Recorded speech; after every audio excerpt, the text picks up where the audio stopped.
Evil stories with زرنش میں آپ کو خوش آمدید کہتے ہیں۔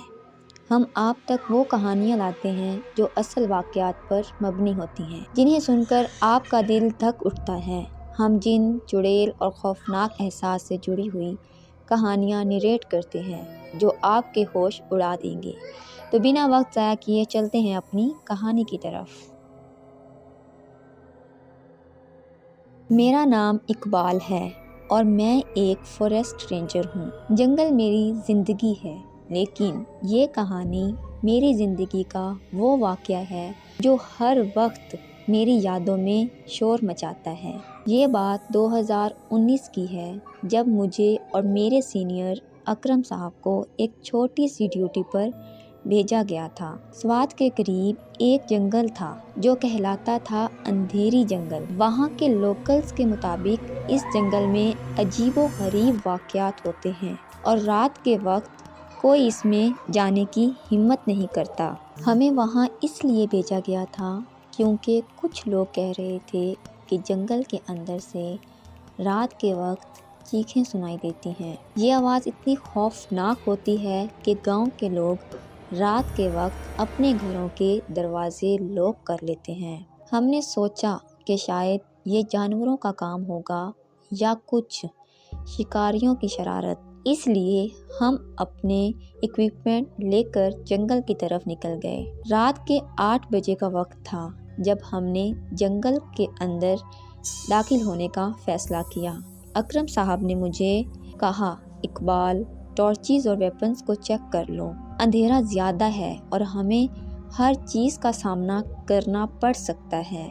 میں نے سر ہلایا اور دونوں نے جنگل کے اندر قدم رکھا۔ جنگل کے اندر پہلے ہی قدم پر ایک عجیب سی خاموشی محسوس ہوئی۔ ایسا لگ رہا تھا جیسے جنگل زندہ ہے اور ہمیں دیکھ رہا ہے۔ ہر طرف اندھیرا تھا اور صرف ہمارے فٹ سٹیپس کی آواز سنائی دے رہی تھی۔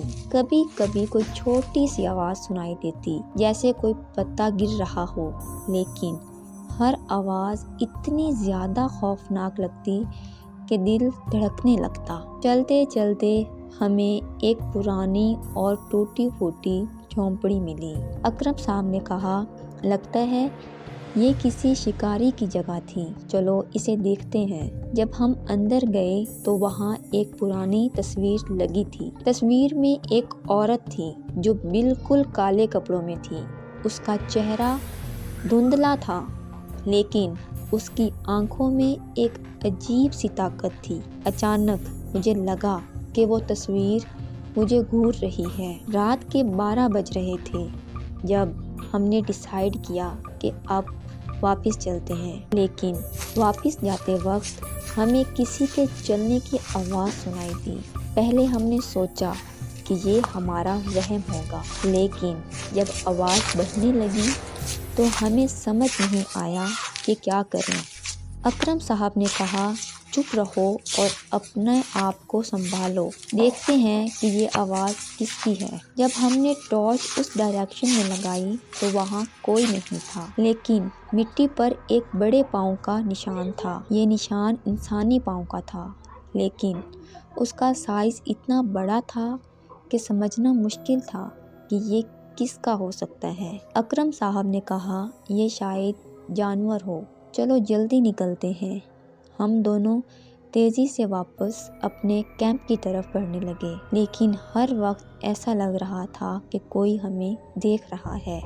یہ کہانی ابھی جاری ہے۔ پارٹ 2 میں جانیے اکرم اور اقبال کے ساتھ کیا ہوا اور جنگل کا اصلی راز کیا تھا۔ اگر آپ کو یہ ویڈیو پسند آئی ہو تو ہمارے چینل کو سبسکرائب کریں، ویڈیو کو لائک کریں اور اپنے دوستوں کے ساتھ شیئر کریں۔ ملتے ہیں اگلے پارٹ کے ساتھ، تب تک کے لیے اللہ حافظ۔